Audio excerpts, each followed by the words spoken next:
Welcome back, everybody. Let's do some drawing. Feels like a very long time since we actually got together and did a little bit of doodling, so it's been a long old week. A good week, but long old week. So I thought, even though it's a bit late, I'd do a little bit of drawing because I missed it. So I hope you all got your cup of tea or whatever beverage you fancy today. And I hope you've had a good day, or whatever time of day, I suppose it is, where you are, and when you're watching this. Oh, in my head that made sense, but I don't think it was the best English, but it is late after all. So let's draw a little bit of Margot. We touched on her the other day, actually. Oh, it feels like a very long time. It must be about 4 or 5 days since the last time we did a video. So I've got a little bit of time this weekend to do a few more, so don't worry, we'll plan ahead this time. Yeah, so we touched on Margot the other day, and that's our vampire character. And if anyone was a fan of Soul Reaver games, The Legacy of Khan. Legacy of Khan? No, Kane. Legacy of Kane. I think that was the one on there. You'll notice the sort of half face, lower jaw sort of aesthetic of Margot, which Soul Reaver was a huge influence, and sort of a physical appearance. Such a cool game. Haven't played it for years. Anyway, so yeah, here's Margot with her lower jaw not really there. She's more like well, when I think about vampires and things, I think they're so romanticized, aren't they? And some fantastic films, The Interview of Vampire and stuff like that. Just, you have that sort of personhood with them. But I like the idea of them being just a monster. So this idea, highly inspired by Soul Reaver, is it's more parasitic. It's like a giant mosquito. It gets in there and drains all the blood. Doesn't really worry too much about upsetting anyone. Oh, I don't know what I'm on about. So anyway, that's Margot.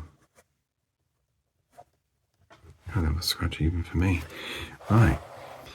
Next, I'll do the Big Druid chap, though I still have no idea what his name is. But if you have any ideas, please let me know. And any of the sharp-eyed individuals out there looking on now, you might be saying, hey, that's a different design than last time. And you're right. I still have no idea really. Well, other than a couple of the characters, none of their aesthetics or how they look, and how they dress is set in stone. I feel like at some point I'm just going to go through, like sort of more conceptual art, videos, sort of trying to get the characters down, and even though I've been drawing them for years, and they've sort of kept a somewhat similar appearance. Some of them have made massive changes, and this is why I've got these two here.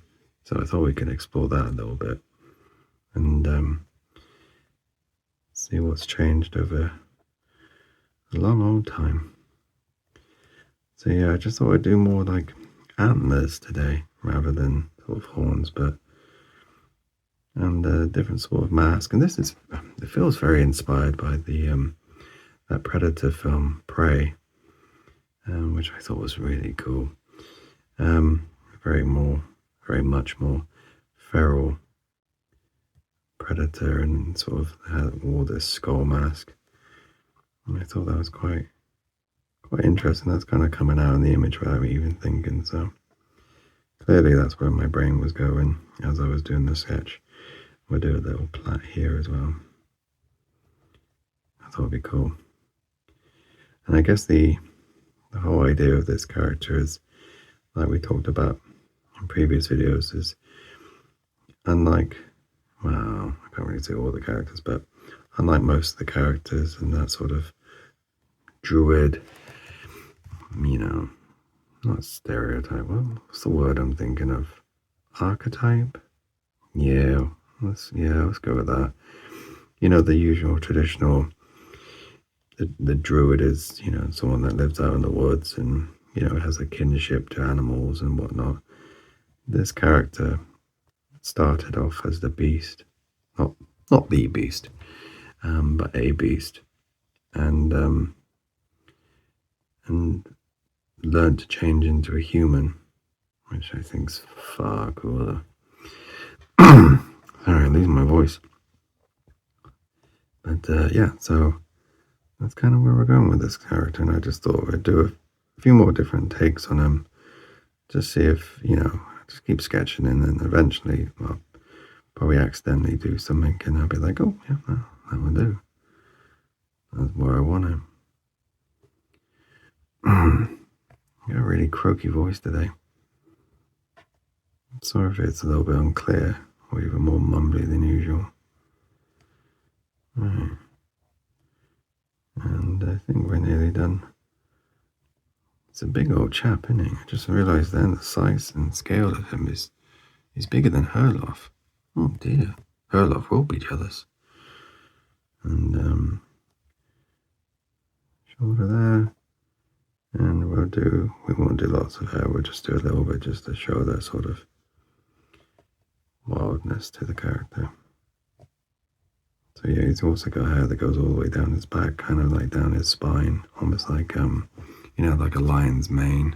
I always thought it'd be cool. No name, because I still don't know. So if you have any ideas, give me a shout. Okay, so this one, he had a couple of names. That's where I was going along, sort of trying to design the character. But he originally was kind of like a butcher, and he had it was the strangest idea. I'm not really sure where I got it from, but he would have this like butcher's block, like this large wooden table where you would be dragging around all the time, and you would like slam it into your foes and do a lot of blunt force damage, and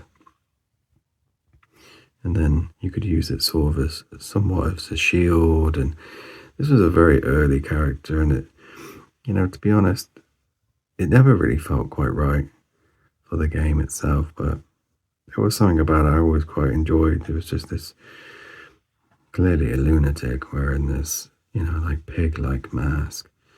And then he actually sprouted ideas for an enemy type as well within the game, and there was we can go in them another time. But I don't know, maybe this character does have a place in it. Maybe I went through a bit of a Bloodborne phase, and I thought, oh yeah, we definitely need that. But yeah, at the moment, Pig or Butcher, or I think his name was Boris at one point, is no longer in the game. But you never know. He could make a return, couldn't he?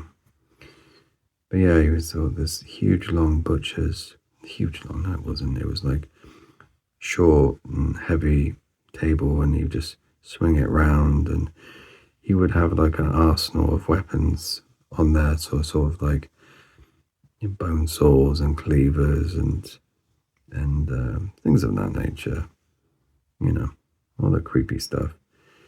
You would have all of it, and it was quite. I think I did a little bit of play testing with him, but there was nothing about him I thought was really quite special. So he didn't really make the cut. That's okay. He did kind of spawn a couple of other, not so much characters, but like abilities. So Vitas with the shield and sort of that defensive fighter sort of style, and kind of helped make Fetus a little bit more interesting and how he works. And there's also a little bit of Herloff over here, you know, from this character, but I don't know. I think visually he is fantastic to draw. And he's just really, you know, it's just so weird, isn't it? I kind of dig it. Very cool. Yep. Cool. Pig. Rock and roll. And the last one we'll go through was, it's an odd one actually, because even though Vigo came about years before William, this is William, the whole concept of the homunculi, the strange little creatures that Vigo controls, originally was William's ability, and that was his whole kit, and that was everything he did. He just had this little army of homunculi doing his bidding, kind of like a worker placement game, which now, you know, Vigo has, but there was a whole wonderfully gross and creepy story to how William got all these homunculi to do his bidding, and it was at one point where the game had, you know, different sort of endings and different, you know, reasons for playing through and stuff, and I guess there's some sense of the different stories and whatnot, you know, when you play each character, but, you know, now it's a little bit more linear and it feels a bit more in piece, well, in one piece, I guess. But at one point,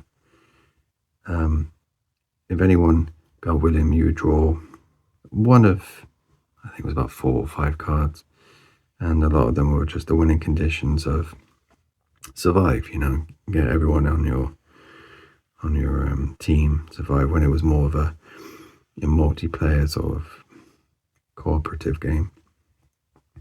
But there was one card where your whole goal of the game was to kill as many allies on your team, but you would have to make it look like an accident. So you would go off and you'd be fighting something, and, you know, you'd do something to deflect an attack from an enemy to then bounce back and hit your ally or something like that. And it was just, I think the concept there was really, really fun, but it just never felt right either. So yeah, so he lost the homunculi, and Vigo took them. There's nothing in the story or anything that does that. That was just sort of mechanically and decided outside of, you know, the world of the game. But yeah, I still really like William. I think he's quite a cool, weird character. William. It's really need a name for you. Oh, we've got time, and I've been drawing really quick. So I've been drawing a little nightmare. And I just thought it'd be cool to draw a very quick one, so you can kind of see where this weird shape of the mask that a lot of the characters wear comes from, and these are the nightmares. And I think they've got a few different names, and I'm still trying to figure out what name feels right for them. But yeah, they are big, gross, horrible monsters that lurk in the wastes, and if you tend to, well, when you do see one, it's best to sort of just stay away and run, you know, until you're far more confident and be able to slay one of these creatures. And in a strange way, they never die, really. So that's why another part of Luna's story, the Nightmare Girl, why she's so special, because, you know, in the lore of the game, no one's ever killed one. Oh, that reminds me, I had a few people asked me some really good questions, and I needed to bring them up in the next video. Oh, sorry, it is really late. I've completely forgotten until just now. What were they? Right, let me do some doodling, and I will hopefully remember in time. What were they indeed? Oh yes, that was it. Someone asked me very kindly, so where did my style evolve from? You know, my doodle style, and I think it was the video with Margot. So that was quite a different style altogether than what I've usually been doing, because I've been doing just a lot of line work and, you know, a little bit more making up as I go along, kind of like now. And, you know, it's far more relaxed than doing that, you know, more darker, thoughtful inking, which I really love. The, you know, the finish of it all is just, you know, it's so easy to do this sort of stuff. You know, it's quick, and, you know, I can kind of get the idea of the image out quickly. Well, I think so anyway. So yeah, maybe just touch on that a little bit. God, I am very rambly today. Sorry about that. So yeah, my style sort of originated from, you know, comics, mostly the Max, Spawn, Lara Croft comics at one point. Yeah, and I think it was just sort of get that nice little space, you know, mentally between messy and accurate, I guess. That almost makes sense. So I can't remember where I read it, or maybe I watched an interview years ago, but it was someone talking about drawing comics, and your style is something that just feels really natural, and it's on the verge of being sketchy, but being you. I can't really remember, but there was something about it that I always thought, oh, that's a really good point, actually. Like, if it takes too long that you're not enjoying what you're doing, that's not your style. You know, it should feel good, and it should feel natural just to sort of do whatever you're doing, but still have that aesthetic, and, you know, still look cool. Well, anyway, I think that's almost how I would explain sort of my style. I guess it's just, you know, finding that space where, you know, it feels good to. I think that's it, actually. Yeah, comics, and like I talked about in another video, is sort of stopping VHSs when I was younger and pausing them and practice drawing whatever I was seeing, you know, and it was just repetition and slowly, you know, learning little lines and stuff that look nice. So I always do these little dotty things, and to be honest, I'm not really sure what they are. So sometimes when I have like a bare surface, I'll put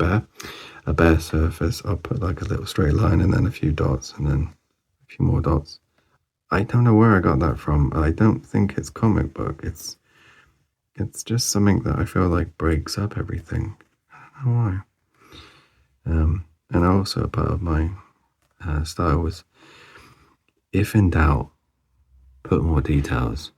You know, keep mixing it in there, keep throwing it in, and yeah, that's kind of everything I got, really. I mean, that's all I got. Yeah, what else was there? There was another. What was it? I will remember in a minute. You ever get the sillies when you're like really tired and you kind of think, oh, I just need to go to bed, but at the same time, you can't sleep because you've got all this silly energy. I'm on the verge of that one. You know what I mean? No? Never mind. Alright. So yeah, the nightmares are just sort of a mix match of, well, I suppose it's not really spoiling it, a mix match of souls that are lost within the wastes. And a vast portion of the game is essentially everyone on the half ship, and these characters that live upon the half ship. They are those that go out into the waste to save lost souls. So yeah, I mean, there's quite a large part of the game of just sort of exploring to find others, and it will be a scenario-based game. So, you know, some scenarios will be like, oh, you need to obtain this many souls to, you know, complete. And if you don't, that's okay, but you don't get the same rewards, and then it'll be, you know, it's not so much that if you fail one scenario, it's gonna change the whole game. It's just, you might not get what you want, but also by failing it, it might open up something else within the game. I'm a big fan of anything that sort of offers that. So if you're not incredible at a game and you don't do something perfectly, it still kind of gives you something for it. And it's kind of like some of the weapons that, you know, I will get around to talking about in the game, and things like ones that affect your compos mentis, which is your sort of mental armor, as it were.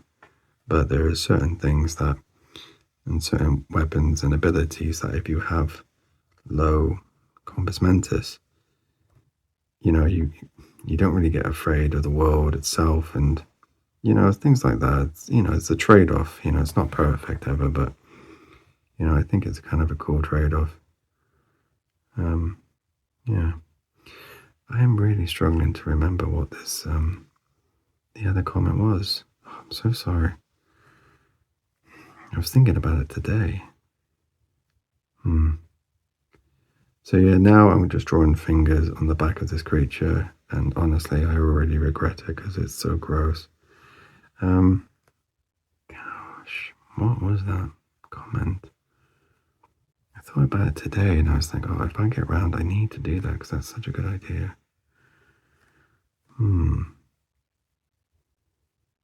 Oh, maybe I'll have to do another video. So yeah, oh, you know what? It's going to be one of those things. As soon as I finish the video, I'll be like, oh yeah, it was that. Oh, what a shame. You know, I was going to draw a wing here, but I don't think I really want to. We'll do something else instead of a wing. We'll do, we'll make it up as we go along, shall we? Oh, you know what we do? We do like a strange, like almost whip-like limb. So it kind of wraps around here, comes back on itself here, that joins back up, and then, yeah, that's kind of cool. And then a big long blade. Kind of reminds me of the beggar, the creature that lives on top of, well, not on top, on behind Dawn. Oh, that's kind of cool. I like that. Like a limb whip. Limb whip. It's a funny word. Yeah. So there we go. Oh, I feel like I've lost the sillies now. Kind of like calming down. I think I need a cup of tea and then maybe bed. So anyway, hope you enjoyed a little bit of that one. And these 4 characters here. What I'll do to be all artsy and whatnot, I'll put a pen there. Look at that. Oh, perfect. Anyway, thanks so much for joining me. Sorry about the wait, and also I'm so sorry. I just can't remember what the other question was. Anyway, you all take care. Bye bye.